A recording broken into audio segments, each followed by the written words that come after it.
Hello, hai korang. Assalamualaikum. Hai, aku agak terperanjat bila aku dapat tahu ada budak 12 tahun yang membuat private website di mana dia menjual gambar-gambar tak senonohnya kepada mereka-mereka yang melanggan kepada gambar-gambar yang kanak-kanak tak senonoh. Obviously, all these members yang ada dalam WhatsApp tu dalam 712 orang ke 21 orang members tu adalah pedophile. Dan ada yang daripada mereka ni, budak-budak ni yang quit belajar sebab mereka earn lebih daripada ibu bapa dia. Mereka, ya Allah, sangat mengerikan dunia sekarang. Apa nak jadi dengan budak-budak sekarang? Mak bapak, tolonglah ambil perhatian pada anak-anak anda. Check handphone anak-anak anda, apa yang mereka lakukan. 12 tahun kot.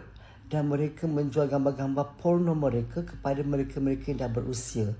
Maksudnya, mereka bersetuju dan mereka suka menjadi perhatian ataupun spotlight di bawah mereka-mereka yang pedofil ni.